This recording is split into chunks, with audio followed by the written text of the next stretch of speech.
Hi students, hi friends. I'm Gauri Sangha. You are watching Learn English with G Smart channel. So spoken ఇంగ్లీష్లో భాగంగా మనం ఈరోజు day 12కి వచ్చాము.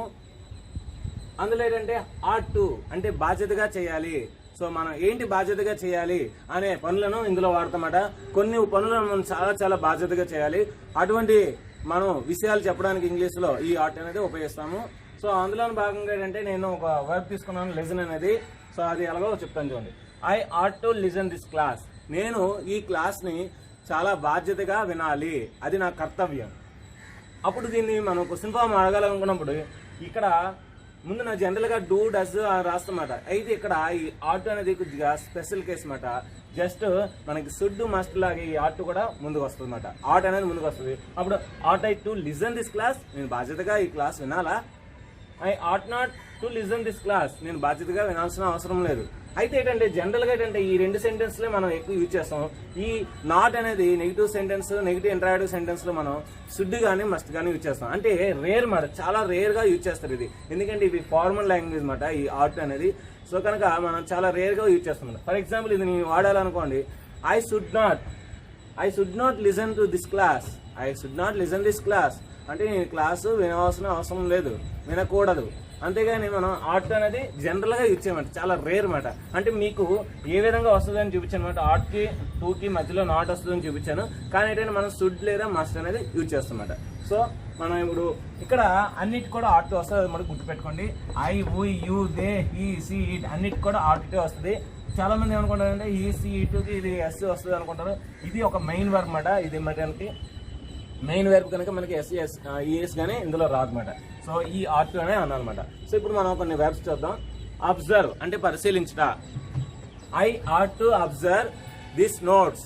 ఈ notes నేను చాలా బాధ్యతగా పరిశీలించాలి, చాలా బాధ్యతగా పరిశీలించాలి. We ought to observe small kids. చిన్నపిల్లల్ని మనం బాధ్యతగా పరిశీలించాలి. వాళ్ళు ఏటేట్ చేస్తున్నారో చిన్నప్పుడు నుండి మనం పరిశీలించాలి, లేకపోతే వాళ్ళు పాడైపోతారు. You ought to observe your mother. మీ మదర్ నువ్వు బాధ్యతగా పరిశీలించాలి. You ought to observe your new building. So నీ యొక్క కొత్త బిల్డింగ్ నువ్వు బాధ్యతగా పరిశీలించాలి. They ought to observe this notes very well. ఆ నోట్స్ ని చాలా బాగా నువ్వు బాధ్యతగా పరిశీలించాలి. వారు బాధ్యతగా పరిశీలించాలి. ఈ ఆట్ టు అబ్జర్వ్, ఇక్కడ చూసారు ఆర్ట్స్ అనలేదు నేను. He ought to observe his notes properly. అతని యొక్క నోట్స్ ని చాలా బాధ్యతగా పరిశీలించాలి. She ought to observe her boy friend. అతని యొక్క బాయ్ ఫ్రెండ్ ని ఆవిడ చాలా బాగా పరిశీలించాలి, బాధ్యతగా పరిశీలించాలి. లేదంటే వేరే అమ్మాయి తీసుకెళ్లిపోతుందన్నమాట. It ought to observe. So ఇది చాలా బాధ్యతగా పరిశీలించాలి. సో ఆ విధంగా వస్తుందన్నమాట. Next purchase. పర్చేజ్ అంటే మనకేంటి? పర్చేజ్ కొనుట. I ought to purchase every item properly. నేను ప్రతి ఐటమ్ని బాధ్యతగా కొనాలి. డబ్బులు ఖర్చు పెట్టకూడదు ఎక్కువ, ఎందుకంటే కోవిడ్-19 డబ్బులు దొరకట్లేదు, ఎవరికి రావట్లేదు. We ought to purchase every item carefully. ప్రతి ఐటమ్ని మనం చాలా జాగ్రత్తగా బాధ్యతగా ఏం చేయాలి? కొనాలి. పర్చేజ్ అంటే కొనాలి. You ought to purchase this item. So ఈ యొక్క వస్తువులను బాధ్యతగా కొనాలి. They ought to purchase anything. ఏదైనా సరే వారు బాధ్యతగా కొనాలి. He at to purchase this new item. ఈ కొత్త వస్తువును అతను బాధ్యతగా కొనాలి. She at to purchase makeup kit. ఆమె తన మేకప్ కిట్ను బాధ్యతగా కొనాలి, ఎందుకంటే డబ్బులు ఎక్కువ పెట్టకూడదు మేకప్ మాట. ఇట్ ఆట్ టు పర్చేజ్, ఇది బాధ్యతగా కొనాలి. సో మనకి పర్చేజ్ వస్తుంది. Next prepare. I ought to prepare my exams properly. So నా ఎగ్జామ్స్ నేను బాధ్యతగా ప్రిపేర్ అవ్వాలి, సన్నద్ధం అవ్వాలి. We ought to prepare our exams. మన ఎగ్జామ్స్ మనం బాధ్యతగా ప్రిపేర్ అవ్వాలి. You ought to prepare your exam. నీ యొక్క ఎగ్జామ్ నువ్వు బాధ్యతగా ప్రిపేర్ అవ్వాలి. They ought to prepare there exams. వాళ్ళ యొక్క ఎగ్జామ్స్ వాళ్ళు బాధ్యతగా ప్రిపేర్ అవ్వాలి. ఈ ought to prepare his exam. అతని యొక్క ఎగ్జామ్ అతను బాధ్యతగా ప్రిపేర్ అవ్వాలి. అది మన క్వశ్చన్ అడిగాను అనుకోండి. Ought to prepare his exam. అతను తన ఎగ్జామ్ బాధ్యతగా ప్రిపేర్ అవ్వాలా? ఆ రెండే మాట, మిగతా మనం షుడ్ కానీ మస్ట్ కానీ యూజ్ చేస్తామన్నమాట. Next she are to prepare her exam, ఆమె ఎగ్జామ్స్ ఆమె బాధ్యతగా ప్రిపేర్ అవ్వాలి. నెక్స్ట్ రెస్పెక్ట్ అంటే గౌరవించుట. I are to respect elders, నేను ఎల్డర్స్ని అంటే నాకన్నా పెద్దవారిని నేను బాధ్యతగా గౌరవించాలి. I are to respect to elders. We are to respect to elders, మనం పెద్దవాళ్ళను బాధ్యతగా గౌరవించాలి. You are to respect to elders, నువ్వు పెద్దవాళ్ళను బాధ్యతగా గౌరవించాలి. They are to respect to elders, వారు పెద్దవాళ్ళను బాధ్యతగా గౌరవించాలి. He ought to respect elders, అతడు పెద్దవాళ్ళను గౌరవంగా బాధ్యతగా గౌరవించాలి. She or to respect elders, ఆమె పెద్దవాళ్ళను బాధ్యతగా గౌరవించాలి. సో ఈ విధంగా మనకి రెస్పెక్ట్ అనేది వస్తుంది. Next remember. I are to remember anything, ఏదైనా సరే నేను బాధ్యతగా గుర్తుపెట్టుకోవాలి. We are to remember everything, ప్రతిదాన్ని మనం బాధ్యతగా గుర్తుపెట్టుకోవాలి. You are to remember this formula, ఈ సూత్రాన్ని నువ్వు బాధ్యతగా గుర్తుపెట్టుకోవాలి. They are to remember their formulas, that formulas, ఆ ఫార్ములాస్ని వారు బాధ్యతగా గుర్తుపెట్టుకోవాలి. He are to remember his key password, అతని యొక్క కీ పాస్వర్డ్ అతను బాధ్యతగా గుర్తుపెట్టుకోవాలి. She are to remember her password, ఆమె యొక్క పాస్వర్డ్ ఆమె బాధ్యతగా గుర్తుపెట్టుకోవాలి. సో ఇది ఫ్రెండ్స్, అంటే మనకి ఏంటంటే ఆల్ఫాబెటిక్ ఆర్డర్లో వెబ్స్ రాస్తున్నాం కనుక అందులో మనకు కావాల్సిన 5 సెలెక్ట్ చేసాను, ఎందుకంటే 10 అనేది ఇందులో రావట్లేదు. మనకి బాధ్యతగా ఉండాలి కనుక 5 వరకే మనకి OPQRలో. అయితే ఏంటంటే ఇవి చాలా చాలా ఫార్మల్ మాట, మనకి చాలా రేర్గా యూజ్ చేస్తాం.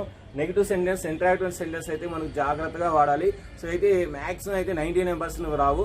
మనకి షుడ్ మస్ట్ యూజ్ చేసుకోవాలి. అంటే I should not use this words అన్న, I ought not to use this words అన్న, రెండు ఒకటే, ఏమీ ప్రాబ్లం లేదు. సో మీరు షుడ్ కానీ మస్ట్ కానీ యూజ్ చేసుకోవచ్చు friends.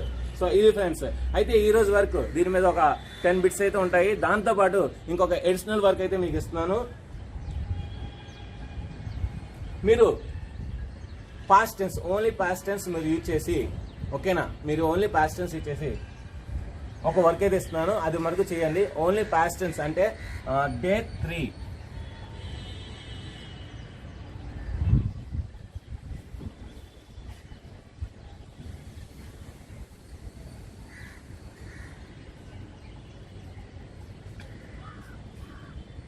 Okay, so past tense use చేసి మీరు ఈ COVID-19లో ఏమేమి చేశారు, అది నిన్న వచ్చు, మొన్న వచ్చు, లేదంటే అంతకు ముందు ఎప్పుడైనా వచ్చు.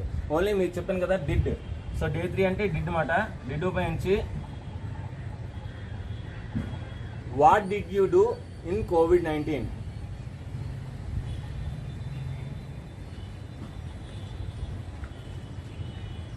What did you do in COVID-19 అంటే COVID-19 సెలవుల్లో మీరు ఏం చేశారు. ఓన్లీ మీరు యూజ్ చేయాల్సింది ఏంటంటే డిడ్, అంటే సింపుల్ పాస్ట్ టెన్స్ యూజ్ చేయాలి. సో ఎగ్జాంపుల్, నేనేంచి ఇంట్లో ఉన్నాను, నేనేంచి ఆన్లైన్ క్లాసులు విన్నాను, లేదంటే నేనేంచి వంట చేశాను, నేను మ్యూజిక్ నేర్చుకున్నాను, లేదా నేను డ్యాన్స్ నేర్చుకున్నాను. సో ఇలాగా ఒక చిన్న పారాగ్రాఫ్, ఎక్కువ వస్తున్నాయి, చిన్న పారాగ్రాఫ్ రాసి నాకు పంపించండి. సో టెలిగ్రామ్ గ్రూప్ కింద ఉంది, ఆ టెలిగ్రామ్ గ్రూప్లో పంపించండి.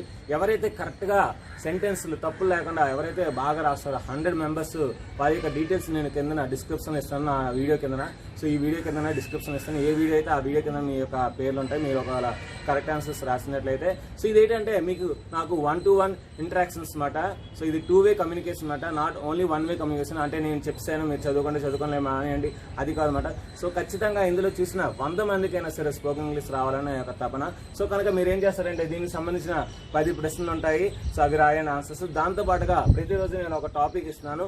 సో ఏంటంటే డే 3 సంబంధించిన, డిడ్ సంబంధించిన, సింపుల్ పాస్ట్ టెన్స్ సంబంధించిన what did you do in COVID-19. So COVID-19లో మీరు ఏం చేశారు అంటే, COVID-19 అంటే మనకు అవుతుంది కదా. సో నిన్నటి వరకు COVID-19 ఉందనుకుంటే, సో నిన్నటి వరకు మీరు ఏం చేశారు, ఓన్లీ పాస్ట్ టెన్స్లో రాయాలన్నమాట, సింపుల్ పాస్ట్ టెన్స్. చిన్న పారాగ్రాఫ్ రాయండి.